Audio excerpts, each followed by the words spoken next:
डर मुझे भी लगा फासला देखकर, पर मैं बढ़ता गया रास्ता देखकर।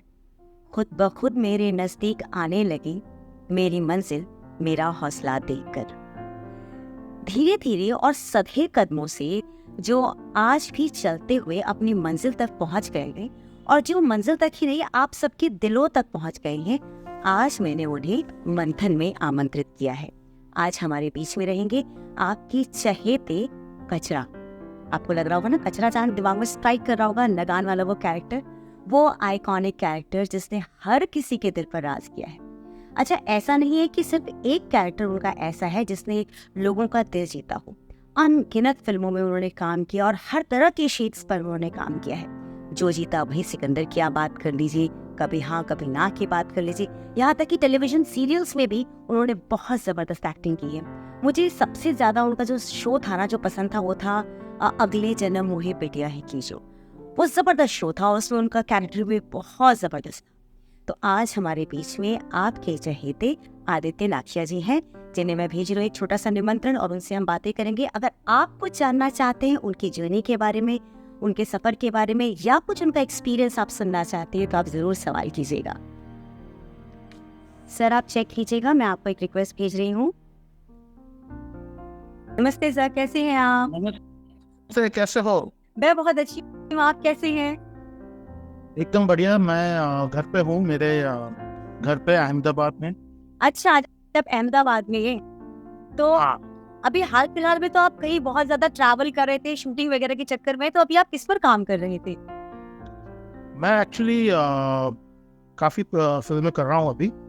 तो एक शूटिंग मेरी झारखंड में हुई, एक छत्तीसगढ़ में हुई, एक दिल्ली में हुई, एक तो मुंबई में हुई, तो अभी पूना में हुई। काफ़ी काम चल रहा है। तो जब आप अहमदाबाद पहुंचते होंगे, जी आप कुछ बता रहे थे, एक और कहाँ पे? एक और वहाँ अपना कॉर्बेट, जिम कॉर्बेट। अच्छा, जिम कॉर्बेट में भी।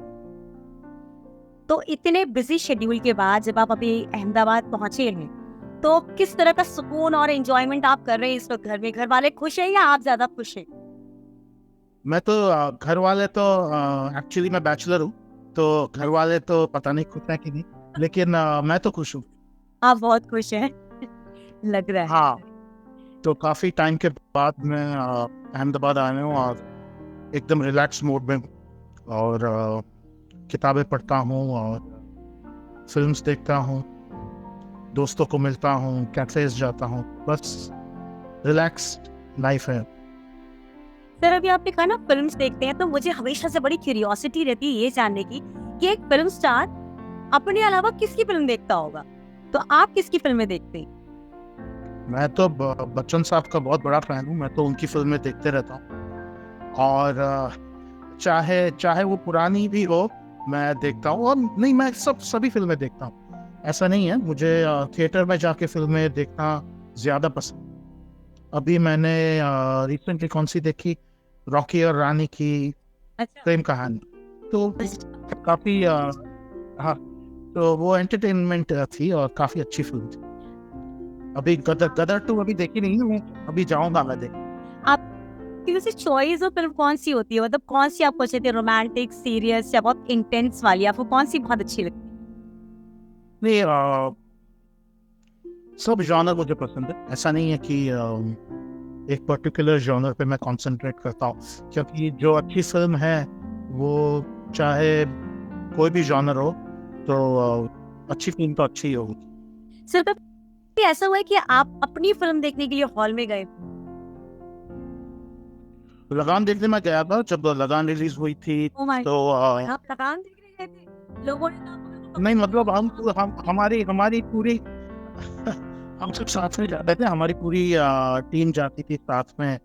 मुझे याद है कि हमने लगान चंदन में देखी थी साथ में। उस टाइम एक्चुअली क्या था कि मल्टीप्लेक्सेस थे नहीं,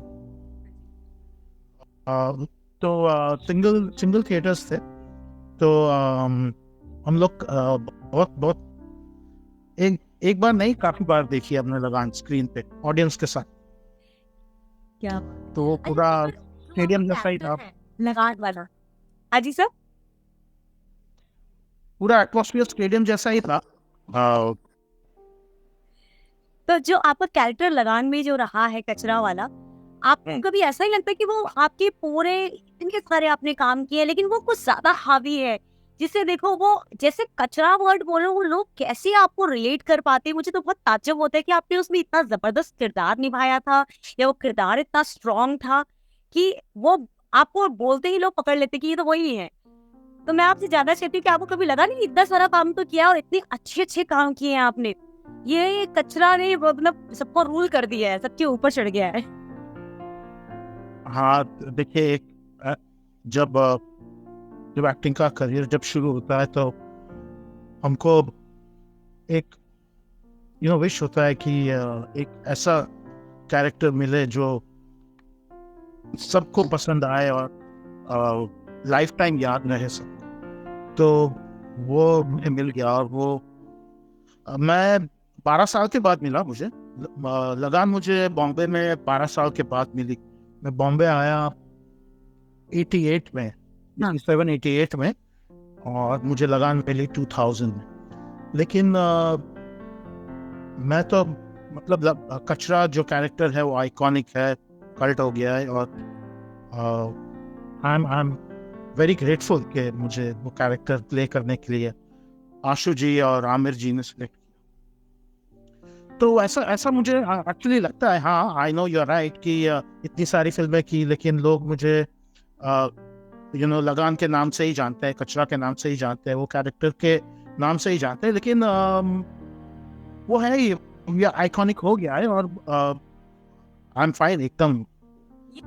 ये बिल्कुल गब्बर सिंह वाली हालत नहीं हो गई? गब्बर सिंह वाली फिर आज भी आई मीन अमरीश पुरी साहब तो बहुत ही महान और बहुत ही जबरदस्त एक्टर रहे हैं, और लेकिन उनको भी अभी मोगैम्बो के नाम से लोग पसंद, मोगैम्बो खुश हुआ, लेकिन उन्होंने तो कितने सारे किरदार निभाए। और तो एक होता है, एक हो जाता है गब्बर सिंह, मोगैम्बो, लेकिन कचरा विलन तो नहीं था, तो कचरा। बट कचरा ने सबके दिलों पर राज किया और आज तक भी लोग उनको याद करते हैं। इससे बड़ी बात और क्या हो सकती है? सर, मुझे एक थोड़ा सा शक है आपके ऊपर। आपका और आमिर खान के बीच में कुछ स्ट्रॉन्ग बॉन्ड है क्या कोई, जो कि बहुत सारी फिल्मों में आप बहुत सालों से रिपीट हुए हैं? तो मुझे ऐसा लगा कहीं कोई स्पेशल प्यार है आप दोनों का? मैंने आमिर जी तो आमिर खान, मैं उनकी बहुत रिस्पेक्ट करता हूँ, और आमिर को मैं मिला इन 1989 में मिला, जब जो जीता वही सिकंदर की कास्टिंग हुई थी, कास्टिंग चल रही थी नासिर हुसैन फिल्म। महबूब नासिर साहब की ऑफिस हुआ करती थी महबूब स्टूडियो के सामने। तो मैं आमिर को तब से जानता, जो जीता वही सिकंदर से। और मैंने 2 ही फिल्में की है एक्चुअली आमिर के साथ, जो जीता वही सिकंदर, और अकेले हम अकेले तुम्हें मैं असिस्टेंट डायरेक्टर। अच्छा, वो मैंने 2 फिल्में की एज असिस्टेंट डायरेक्टर। एक तो आशुतोष गोवारिकर की पहली फिल्म पहला नशा, और मंसूर खान साहब की अकेले हम अकेले तो मैंने कभी कभी यहाँ में भी देखा था, वेरी स्वीट। कभी कभी ना में भी मैंने रोल किया है कुंदन शाह की फिल्म, वो भी शाहरुख के साथ थी। शाहरुख, दीपक तिजोरी, आशुतोष गोवारिकर, सुचित्रा कृष्णमूर्ति, सब हम सब टीनेजर्स थे उस टाइम। बहुत गोवा में शूटिंग हुई थी, कभी यहाँ कभी ना।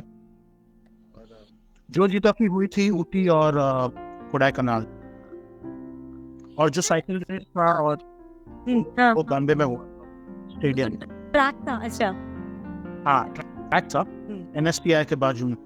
और जो पूरा वो जो टाउन दिखाया है जो जीता में, वो पूरा सेट था फिल्म सिटी में।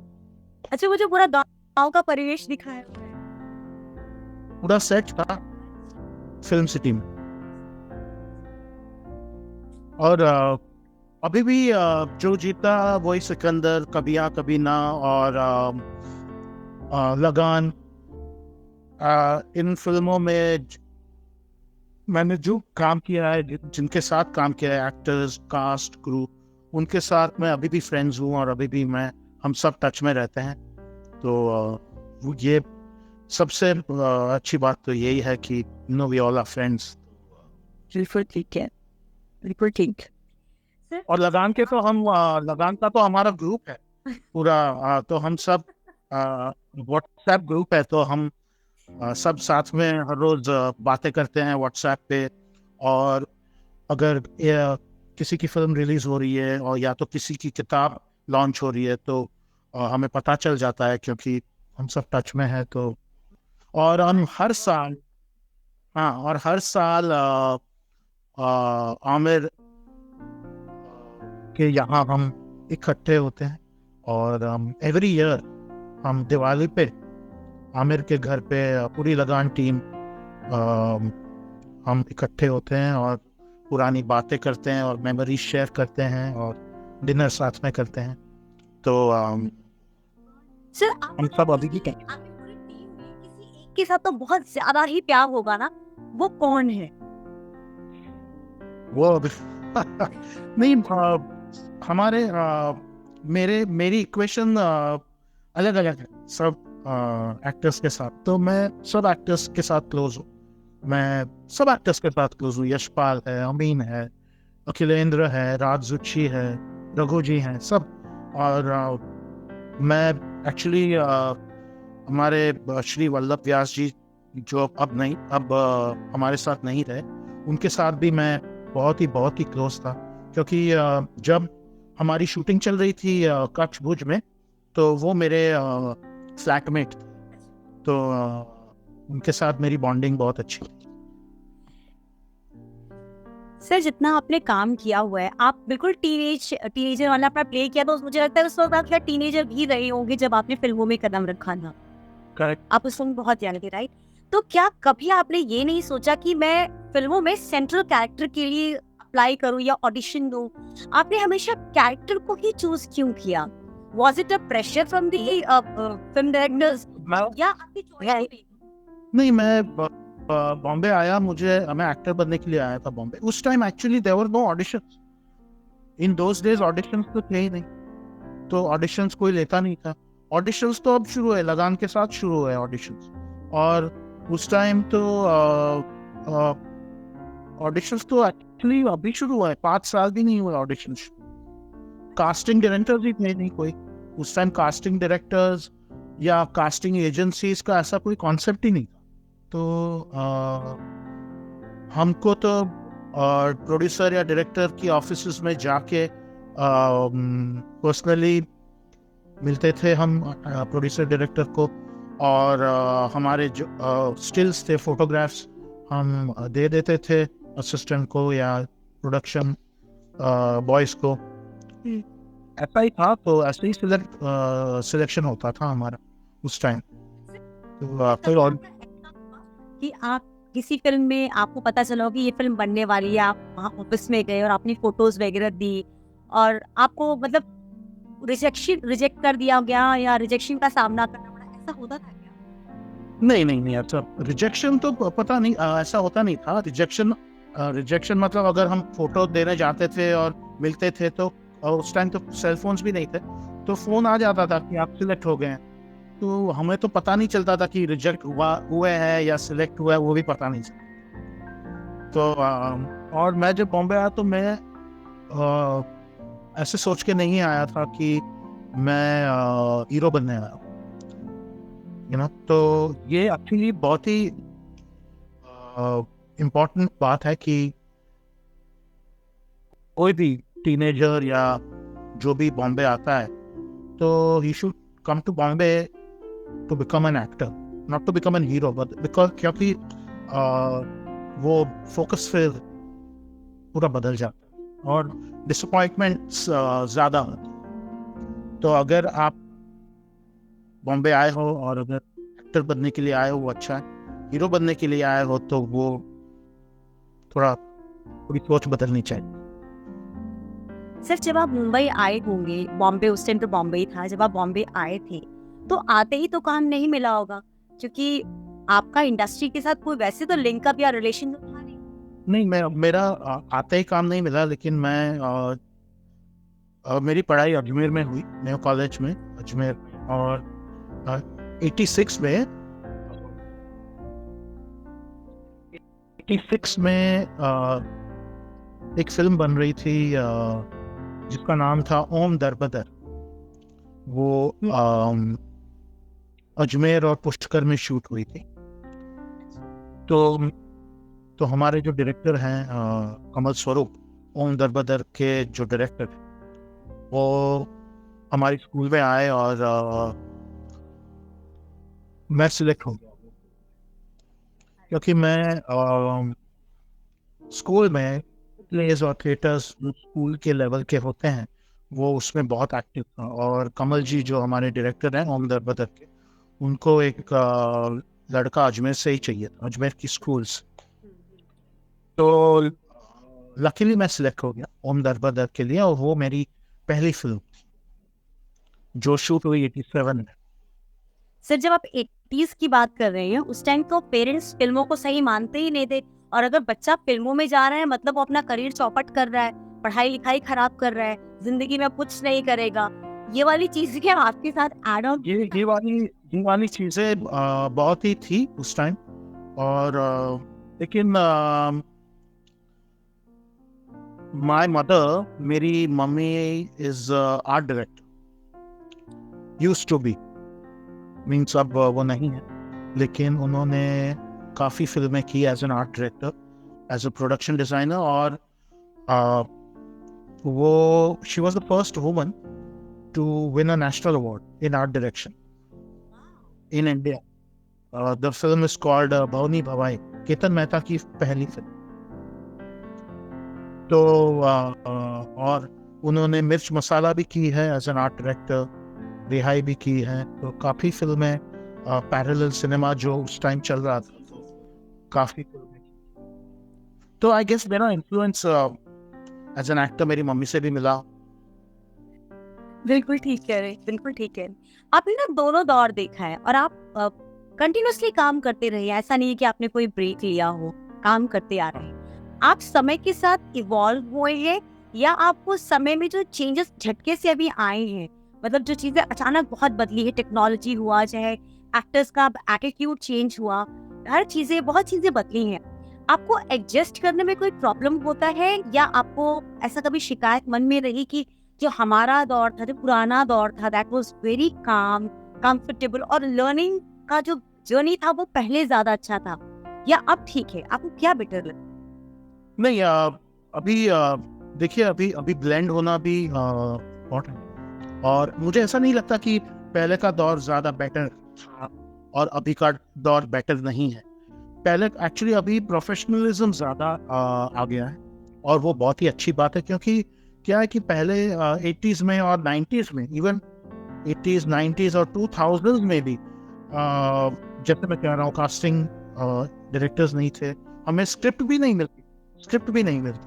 हमको पता भी नहीं था कि जो जीता में पता था कि हाँ, मैं okay, you are selected, you are playing Aamir's friend in the film, your name is this, there are two friends, दो दोस्त हैं उस, मकसूद और मकसूद तो मेरा नाम था, और देवन भोजानी का नाम मैं भूल गया। तो ऐसे ही हमें रोल मिलते थे, और जो डायलॉग्स थे वो हमें सेट पे मिले। तो प्रोफेशनलिज्म अभी सेट हो गया है, वो बहुत ही अच्छी बात है। कॉर्पोरेट्स आ गई, और उस टाइम हमारे, फ्रैंकली मैं बता रहा हूँ कि उस टाइम चेक पेमेंट्स ज़्यादा थे नहीं। तो अभी बहुत वाइट हो गया है और बहुत ट्रांसपेरेंट हो गया है, जो बहुत ही अच्छी बात है। और एडजस्ट, टेक्नोलॉजी तो बदलती रहती है, तो एडजस्ट तो करना ही पड़ता है। तो अभी तो अच्छा है कि अभी हमको स्क्रिप्ट मिलती है, और डायरेक्टर से 1-on-1 बात कर सकते हैं, और कॉस्ट्यूम ट्रायल्स होते हैं, ये होता है।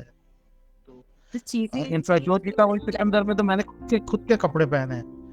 तो मेरी जीन्स और मेरी जैकेट और टी शर्ट और सभी अभी भी प्रोडक्शन हाउस में शायद पड़ी हूँ। अच्छा सर, एक सेलिब्रिटी होना आपको क्या लगता है कि आपके ऊपर किस तरह की रिस्पॉन्सिबिलिटी बहुत बढ़ जाती है? आई मीन टू से रिसेंटली आपके साथ भी ऐसा हुआ था, आपने एक एड किया और जोमेटो का बहुत प्रॉब्लम बनी थी। तो पर्सनल लेवल पे मैं आपसे पूछूंगी, नॉट अबाउट द एड, कि आपको कई बार ऐसा लगता है कि कुछ चीजें, मतलब चूंकि आप एक सेलिब्रिटी है तो वो आपके ऊपर ज्यादा टारगेट की जाती है, अगर ये कोई आम आदमी होता तो शायद ये बात आई गई हो जाती। नहीं, आपकी बात सही है। आई शुड वो जो ऐड किया था मैंने, वो एक फूड कंपनी के लिए किया, फूड डिलीवरी कंपनी के लिए। और वो एक वर्ल्ड एनवायरनमेंट डे के लिए मैंने वो ऐड किया था। तो इट वाज कि कचरा रिसाइकलिंग कचरा। तो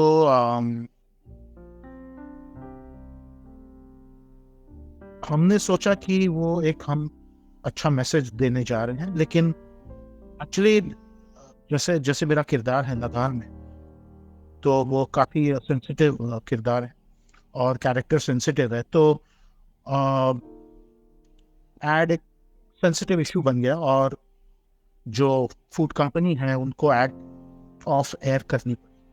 हाँ, तो मैं समझता हूँ कि एक एक्टर होने को पहले एकदम सोचना चाहिए कि क्या कर रहे हैं, क्या अगर आप टबैको प्रमोट नहीं करना चाहिए, या अल्कोहल नहीं प्रमोट करना चाहिए, या पान प्रोडक्ट्स नहीं प्रमोट करने चाहिए, बिकॉज दे आर हार्मफुल।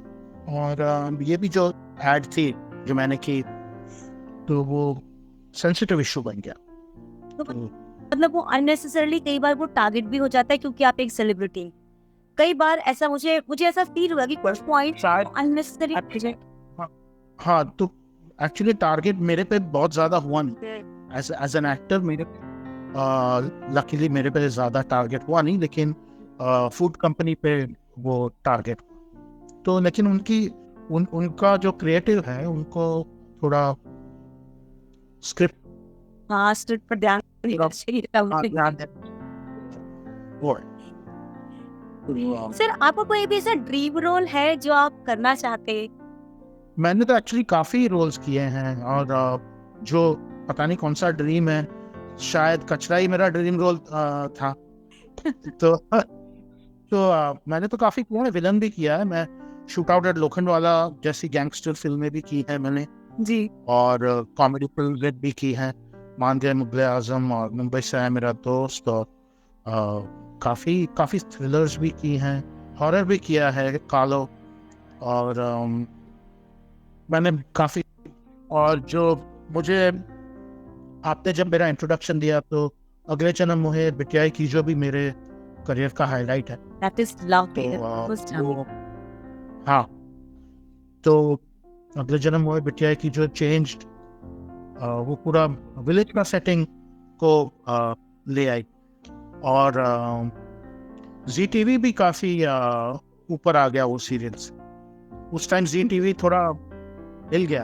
हम देखते थे हम लोग उस टाइम, लेकिन आप एक सीरियल स्टार्ट हुआ था तो इट वाज एक्चुअली अगले जन्म मोहे बिटियाई की बहुत ही अच्छा सीरियल। राजेश राम सिंह जी डायरेक्टर थे फिल्म के, सीरियल के, और स्वास्तिक पिक्चर्स ने वो प्रोड्यूस किया। और रतन Rajput played my daughter and Tugina Vora was my wife। तो बहुत ही अच्छा एक्सपीरियंस था। तो क्या हुआ कि हम वाई में शूट करने गए थे, तो वाई में शूट एक्चुअली 5 दिन का ही था, और इतना पकड़ लिया वो सीरियल ने ऑडियंस को, तो हमारा 1 महीना शूट हुआ वाई इंस्टेड ऑफ 5 days। तो अगले जन्म मोहे बिटियाई की जो 2009 सर, जितना आपने अभी तक काम किया है और लाइफ में अलग अलग लोगों से मिले हैं, बहुत सारे एक्सपीरियंसेस आपके होंगे, अच्छा और बुरा हम सबके साथ होता ही रहता है, राइट? तो आपको क्या किसी बात को कोई रिग्रेट भी होता है? किसी बात को कोई रिग्रेट है जो आपको अभी भी अंदर छुपता है? नहीं, रिग्रेट होता है कि हम फिल्म करते हैं और वो मेहनत इतनी सारी फिल्में करते हैं, तो और कोई के बाद फिल्म रिलीज नहीं होती। तो ऐसे सब एक्टर्स के साथ होता है कि एक्टर्स ने कि मेरे करियर में मैंने अगर 60 फिल्में की हैं तो उसमें से शायद 5-6 अभी भी रिलीज। तो वो रिग्रेट रहता है। मतलब ये तो हाँ, रहता है वो कि यार क्यों रिलीज नहीं हुई, इतना हमने इतनी अच्छी फिल्म है या हमने इतना टाइम दिया है फिल्म को, ये मेहनत की है अपने किरदार पे और कैरेक्टर पे, और फिर रिलीज नहीं होती तो बुरा लगता है। और कभी कभी एज अ प्रोफेशनल भी बुरा लगता है। मैं फिल्मों के नाम नहीं दूंगा या प्रोड्यूसर्स के नाम नहीं दूंगा, जब भी फाइनेंशियल कमिटमेंट्स भी कभी पूरे नहीं होते तो उसमें भी थोड़ा बुरा लगता है।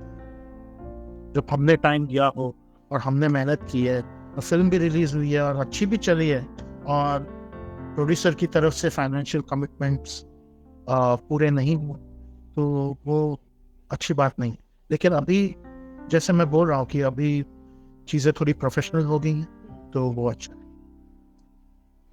सर, जब इस तरह की प्रॉब्लम्स आती हैं लाइफ में तो कई बार इंसान बहुत ना टूट जाता है, मतलब बहुत लोनली या बहुत बुरा फील होता है, समझ में नहीं आता कि कहाँ जाए और कैसे, उस टाइम डिप्रेशन वाली स्थिति बन जाती है। तो अगर ऐसा कभी कुछ होता है, when you feel very low in your career या अपने फेस में लो फील करते हैं, तो बाहर निकलने के लिए आप क्या रास्ता चुनते हैं? आप किस तरीके से अपने आप को बाहर निकालते हैं? मैं एक्चुअली ऑल द टाइम मैं बिजी रहता हूँ और अगर जैसे मैं पहले बॉम्बे आया, मैंने ओम दरपदर की, फिर जो जीता वही सिकंदर की, रिहाई की, कभी हाँ कभी ना की, फिर थोड़ा करियर में थोड़ा वो ब्रेक आ गया तो मैं एकदम डायरेक्शन में घुस गया। अच्छा। तो मैं ऐसा समझता हूँ कि डिप्रेस्ड और लोनली होने से बेहतर है कि काम करते रहो इंडस्ट्री। वाह। और हाँ, और अगर आप काम करते रहेंगे, डेली काम करते रहेंगे तो आप एक वो डिप्रेशन जोन में नहीं चले जाते, क्योंकि आप काम कर रहे हैं और वो भी इंडस्ट्री में कर रहे हैं, कॉन्टैक्ट्स बना रहे हैं। और अगर मैं कभी हाँ कभी ना मैं आशुतोष जी को मिला, क्योंकि वो मेरे साथ एक्टर थे कभी हाँ कभी ना, और उसके बाद मैं इमीडिएटली उनके साथ मैंने पहला नशा किया एज अ असिस्टेंट डायरेक्टर, उनकी पहली फिल्म। तो क्या है कि कांटेक्ट बन जाता है, और फिर मैंने अकेले तुम की एज एन असिस्टेंट डायरेक्टर। फिर से मैंने आमिर के साथ काम किया जो जीता के बाद। तो मैं ऐसा नहीं बोल रहा हूँ कि मेरा ऑडिशन नहीं हुआ था, हुआ था, बहुत ऑडिशंस हुए थे। कचरा के लिए बहुत सारे लोगों के ऑडिशंस, बहुत इंपॉर्टेंट लोगों के ऑडिशंस हुए थे कचरा के, मैं नाम नहीं लूंगा, बहुत इंपॉर्टेंट लोगों के ऑडिशंस हुए थे। लेकिन क्या है कि एक कांटेक्ट हो जाता है तो आशुतोष जी ने और आमिर जी ने भी बोला कि हाँ आदित्य को बुला लो, उसको कचरा के लिए हम उसका ऑडिशन। तो एक एक कांटेक्ट बन जाता है और उनके ध्यान में भी रहता है कि हाँ आदित्य है एक एक्टर है, तो वो बॉम्बे में है, उसका भी ऑडिशन हम ले लें। तो जैसे हम काम करते रहते हैं लोगों के साथ, उनके माइंड में हम बस जाते हैं और दे रिमेम्बर अस, तो वो काम करते रहते हैं, आइडल नहीं बैठना चाहिए। अगर एक्टिंग में भी अगर काम नहीं मिल रहा है तो यही फिल्म इंडस्ट्री में, यही फील्ड में किसी और में असिस्टेंट बन जाना चाहिए या राइटिंग करनी चाहिए, तो एटलीस्ट माइंड ऑक्यूपाइड रहता है। बिल्कुल ठीक कहा सर आपने। सर, आपसे बात करती हूँ, मैंने आपसे ना लेसन्स बहुत सारे सीखे, पर मुझे फिर भी लगता है कि आपकी जितनी सुंदर जर्नी रही है, इस जर्नी में से अगर आप बैठकर आज पीछे मुड़कर देखते हैं तो तब का जो आदित्य था और आज जो आदित्य है, उसमें ऐसी कौन सी 2-3 चीजें हैं जो आप बहुत मिस करते हैं उस आदित्य की इस समय? वो आदित्य यंग और रेस्टलेस और एकदम टीनेज आदित्य था, और अभी जो आदित्य है वो एकदम थोड़ा मैच्योर हो गया है और वो घर पे ज़्यादा रहता है, किताबें पढ़ता है, म्यूज़िक सुनता है, अ, और एट पीस है, और सेटिस्फाइड है। और काम अभी भी क्या है कि अभी एडवांटेज ये हो गया है कि फ्रैंकली उस यंग आदित्य को जाके मिलना पड़ता था लोगों को, डायरेक्टरों को, प्रोड्यूसरों को, ये अभी क्या है कि थोड़ा चेंज आ गया। अभी सामने से फोन आता है तो वो थोड़ा चेंज आ गया, तो अभी वो करना नहीं पड़ता क्योंकि वो पहचान हो गई, तो वो एक अच्छी बात है। और अभी भी बहुत ही अच्छा।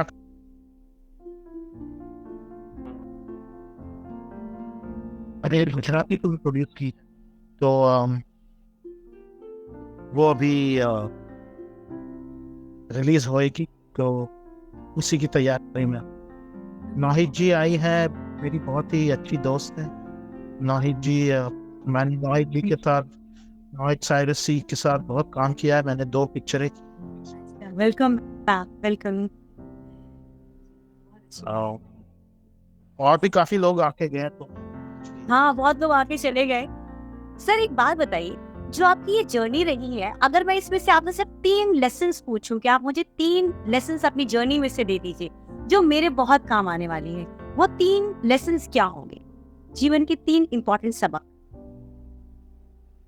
एक तो सबसे है कि ऑडियंस का और फैंस का प्यार मिलना चाहिए। सेकंड, ग्राउंडेड रहना चाहिए, एकदम जमीन। बहुत सारे लोग जो ग्राउंडेड नहीं रहते हैं, आसमान में रहते हैं, वो ज्यादा जोर से गिरते हैं। तो अगर आप ग्राउंडेड है तो कभी गिरते हैं। और तीसरा तो फ्रेंड्स। मैं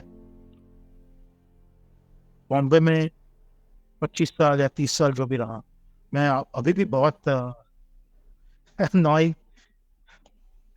नाहिद जी, नाहिद हाँ, नो, तो कह रही है मोहित जी के साथ मैंने 2 फिल्में की, एक तो चुटकी और आसमां। अच्छा, तो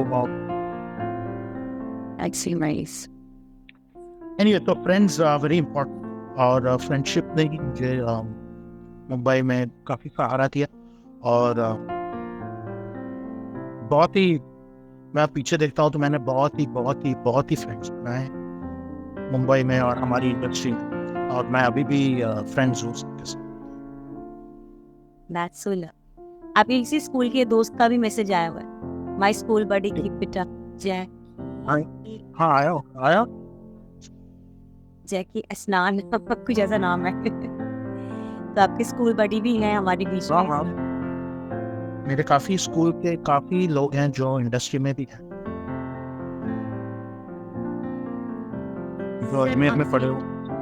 आपसे आपसे बात करके सच में बहुत अच्छा लगा, और बहुत प्यारी जर्नी आपकी है, और ईश्वर से यही प्रार्थना है कि आप इसी तरह से हमेशा अच्छे अच्छे काम करते रहिए, हम देखें और आपके फैंस दिन प्रतिदिन बढ़ते रहे, और हर जनरेशन के आपके फैंस बने, क्योंकि जब जनरेशन चेंज होती है माइंडसेट चेंज होता है, लेकिन एक्टर एक ऐसा व्यक्तित्व होता है जो हर जनरेशन को अपना फैन बना लेता है। तो ये काबिलियत तो आपके अंदर ऑलरेडी है, और हम चाहते हैं कि आप बहुत अच्छा काम करते रहें ऐसे ही, जो आपके सपने हैं वो यूं ही पूरे होते रहे। और मेरी तरफ से शुभकामनाएं सर आपको, और चलते चलते Thank अपने you. फैंस को अगर आप कुछ कहना चाहते हैं तो जरूर कहिए। थैंक यू योगिता जी। मेरे फैंस को यही कहना चाहूंगा कि लगान की ही एक लाइन है, सच और साहस है जिसके मन में, अंत में जीत उसी की रहे। बिल्कुल ठीक। Thank you so much sir, thank you for your time, thank you. Thank you Yogita, thank you. Bye.